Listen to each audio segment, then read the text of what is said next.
नमस्कार दोस्तों, grand news की खास पेशकश एक मुलाकात में आज हमारे साथ मौजूद हैं भारतीय जनता पार्टी के प्रदेश प्रवक्ता के.एस. चौहान जी, जो वर्तमान में जिला भाजपा दुर्ग के उपाध्यक्ष भी हैं और कुशल वक्ता के रूप में जाने जाते हैं।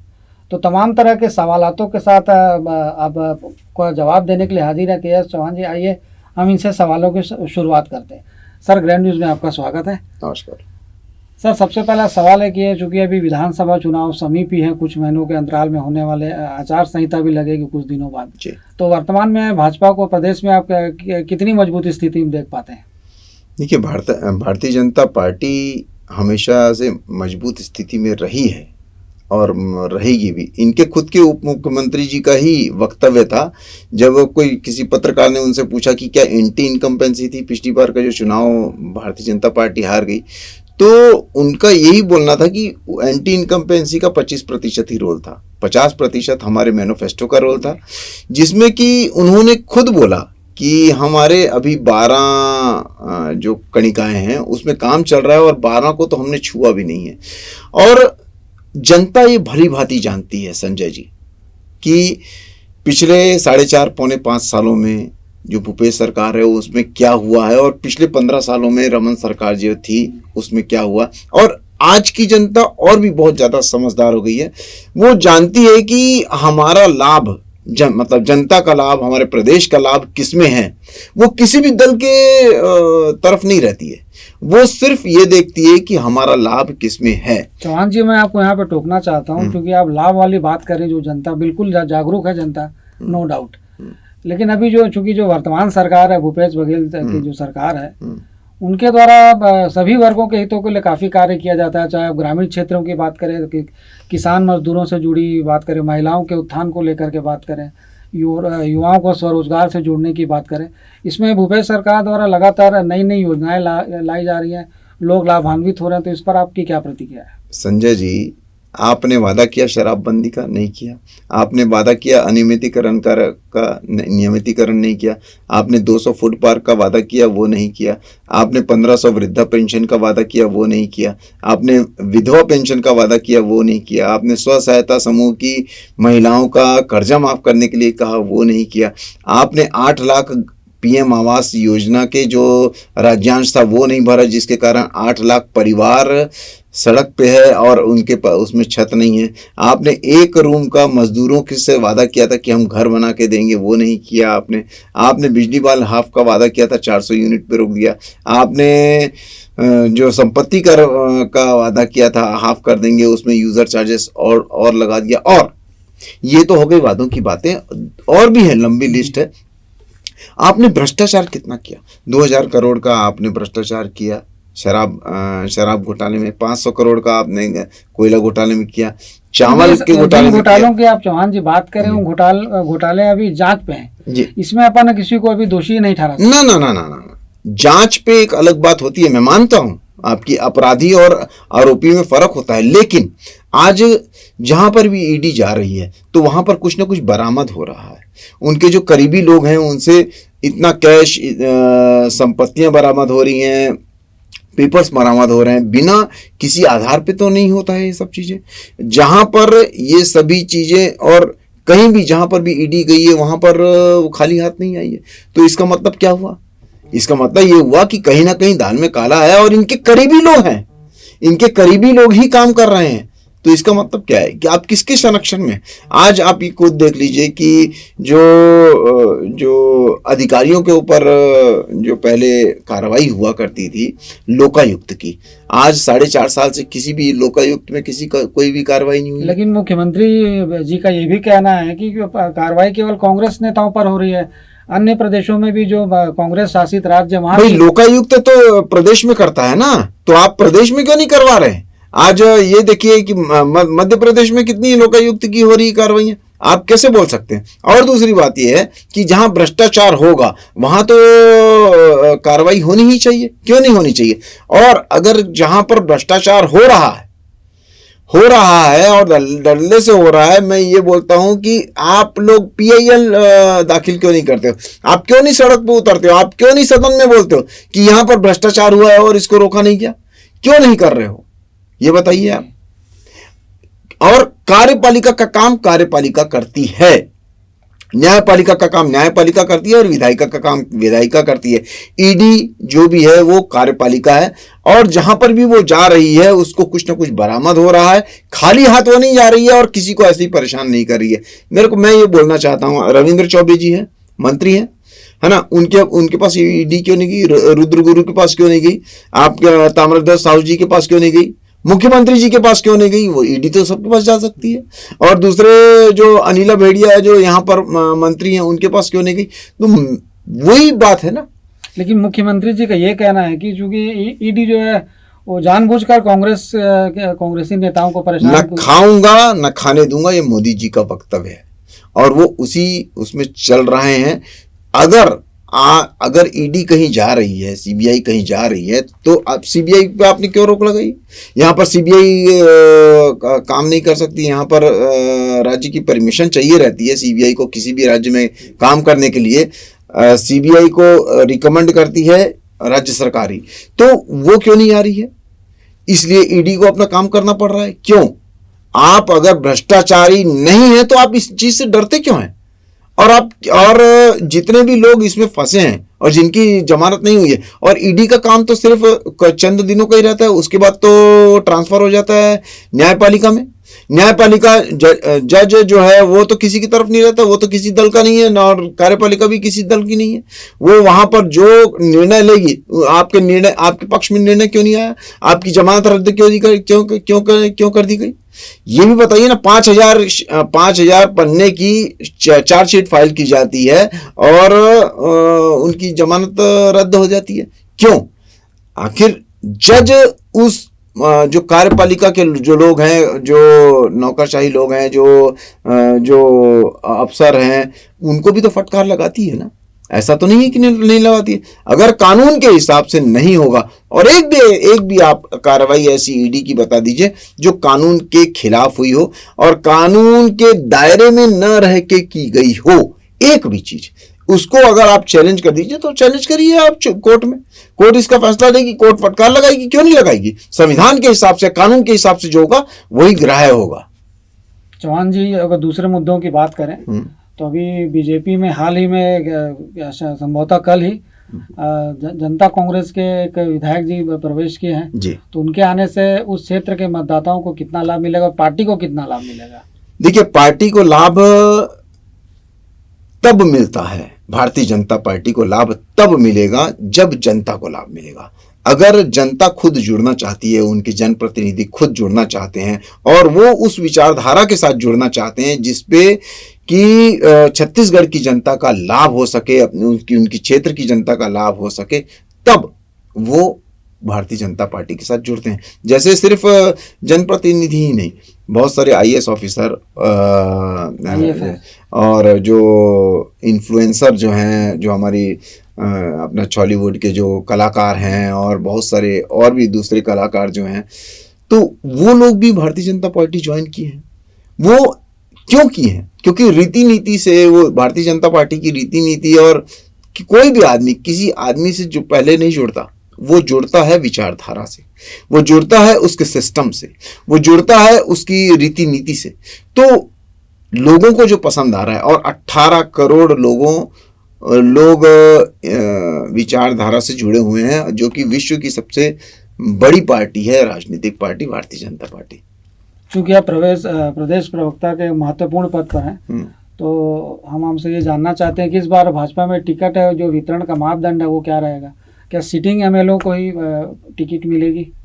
देखिए, भारतीय जनता पार्टी एक ऐसी पार्टी है कि जिसने पिछले लोकसभा में 11 की 11 सीटें बदल के रख दी, और उसका परिणाम आप देख सकते हैं। और जिनको बदला वो भी अपने कार्य क्षेत्र में लगे, तभी ऐसा परिणाम आता है, नहीं तो अंदरूनी मतलब कोई कलह नहीं हुई। ऐसा कहाँ हुआ है? ऐसे कभी भी राज्य में और पिछले 70 सालों में कांग्रेस पार्टी ने ऐसा कहाँ किया है, मैं ये पूछना चाहता हूं। भारतीय जनता पार्टी ही एक ऐसी पार्टी है जो खिलाड़ी को नहीं, देश को और टीम को महत्व देती है, और जो खिलाड़ी को महत्व देता है वो टीम नीचे चली जाती है। टीम को महत्व दिया जाता है, देश को महत्व दिया जाता है, जिसके लिए हम हम लोग अपना काम कर रहे हैं।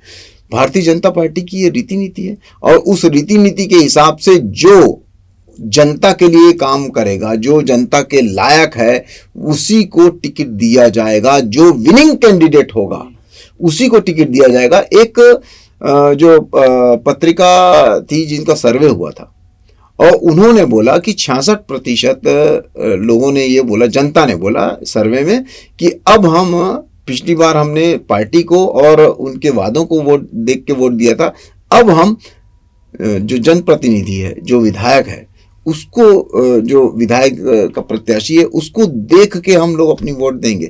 तो विनिंग कैंडिडेट जो होता है वो बहुत ज़्यादा महत्वपूर्ण होता है और उसमें बहुत ज़्यादा चीज़ें निर्भर होती हैं।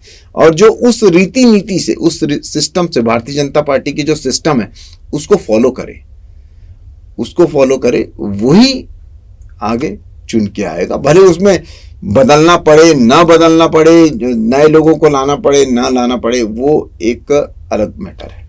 किन मुद्दों को लेकर के जो बीजेपी के प्रत्याशी रहेंगे वो आम जनता के सिर्फ विकास के कारण ही भारतीय जनता पार्टी के जो एक एजेंडा है, सिर्फ एक ही, और अंत्योदय तक वो विकास पहुंचना चाहिए, भ्रष्टाचार मुक्त। और दूसरी बात यह है कि विकास का मेन जोर रहता है। हम बुराइयों को हटाएं ना हटाएं वो अलग बात होती है, लेकिन हम अच्छाइयां लाएं पहले। लेकिन विकास कार्य तो भी प्रदेश में जारी है।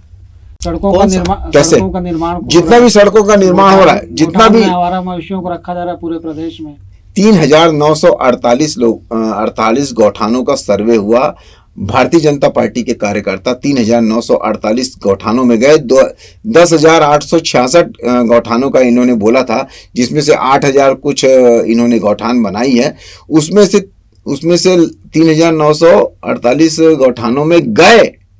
उसके बाद वहां पर क्या देखने को मिलता है कि कोई भी नॉर्म्स में नहीं है। एक गेट लगा हुआ है, उसमें ग्राम लिखा हुआ है, गौठान है, और उसमें बाउंड्री नहीं है। ये हालत है। और उसमें नॉर्म्स रखा गया है, एक चबूतरा होना चाहिए, ऊपर शेड होना चाहिए, पानी की व्यवस्था होनी चाहिए, चारे की व्यवस्था होनी चाहिए, 3-4 एकड़ में वो फैला रहना चाहिए, बाउंड्री होनी चाहिए, गेट होना चाहिए, रूम्स होने चाहिए। वो कुछ भी नहीं था। आप एक गौठान को तो ठीक ठाक रखते। हमने 4,000 गौठानों के, लगभग 4,000 गौठानों के पास गए हैं और हम क्या बोलते हैं, वहां पर एक में भी नॉर्म्स में नहीं है, और वो सब चीजें रिकॉर्डेड हैं। आप ये भी नहीं बोल सकते कि हम लोग गए थे, बाद में गए थे।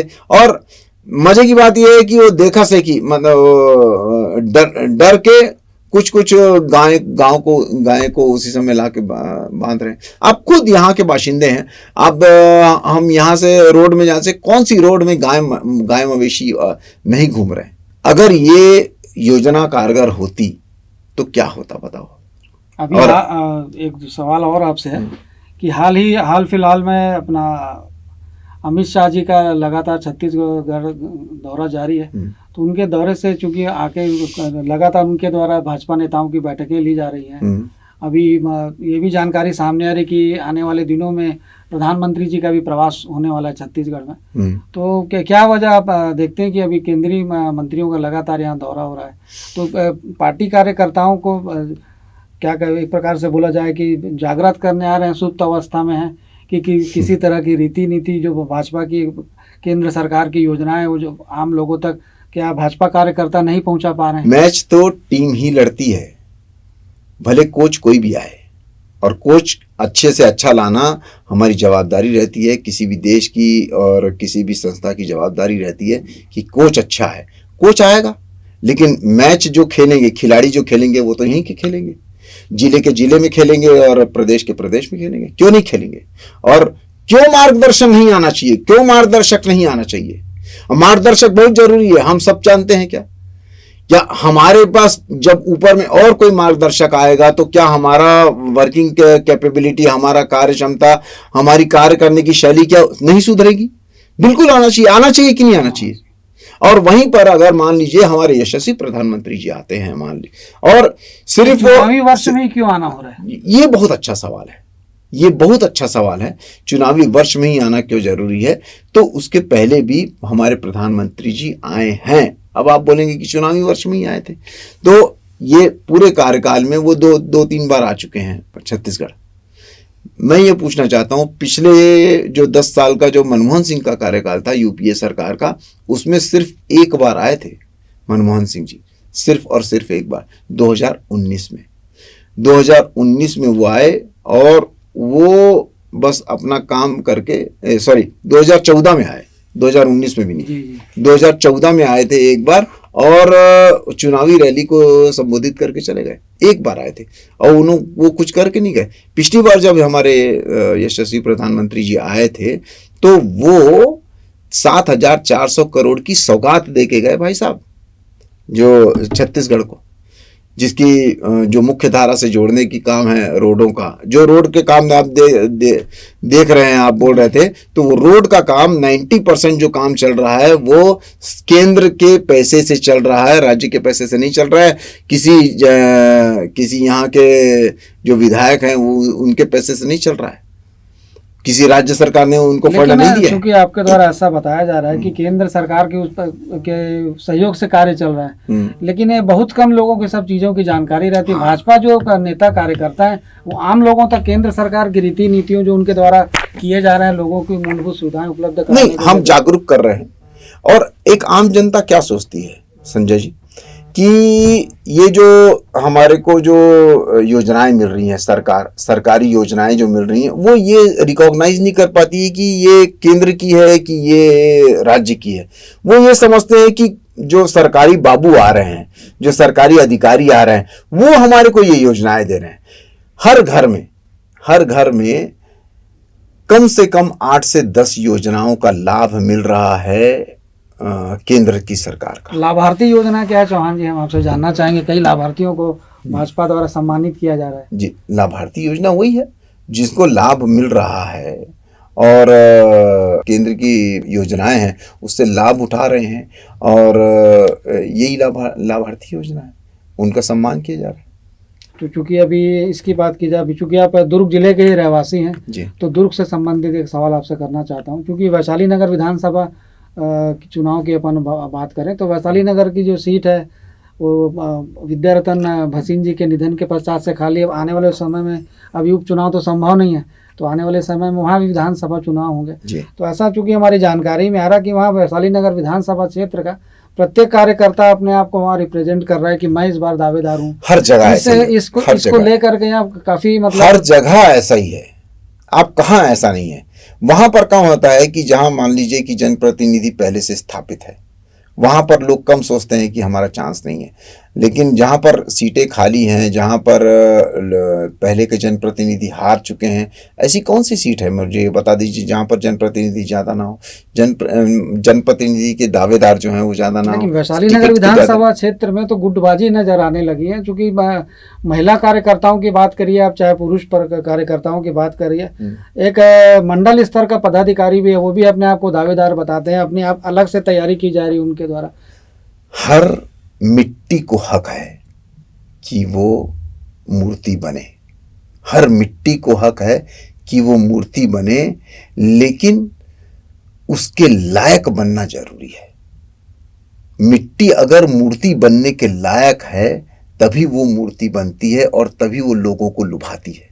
लेकिन हक तो सभी को है, दावेदार सभी कर सकते, दावेदार सभी हैं, लेकिन टिकट उसी को मिलेगी जो लायक होगा, और वो भारतीय जनता पार्टी के पदाधिकारी और उनकी रीतियां नीतियां जो हैं वो तय करेंगी। चौहान जी, राजनीति को आम लोगों द्वारा कठिन क्यों कहा जाता है? इसके पीछे क्या वजह मानते हैं आप? राजनीति को कठिन क्या नहीं होता है, और एक पान ठेला खोलना जो है वो आसान हो सकता है, लेकिन एक होटल खोलना वो कठिन होता है। तो राजनीति वैसे भी कठिन है ही, और जो रेशियो होता है वो बहुत कम ही होता है सभी चीज़ों में।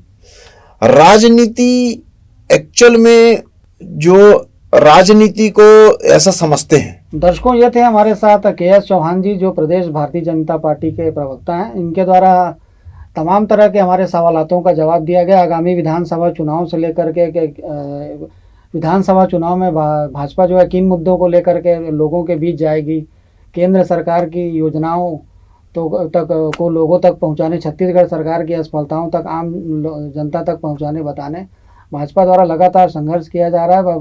चूँकि केंद्रीय मंत्रियों के लगातार छत्तीसगढ़ प्रवास के बाद से भाजपा के जो नेता कार्यकर्ता हैं सभी में एक उत्साह नया उत्साह देखने को मिल रहा है। यह उत्साह जीत में तब्दील हो पाता है कि नहीं, यह तो विधानसभा चुनाव के बाद ही स्पष्ट हो सकेगा। नमस्कार।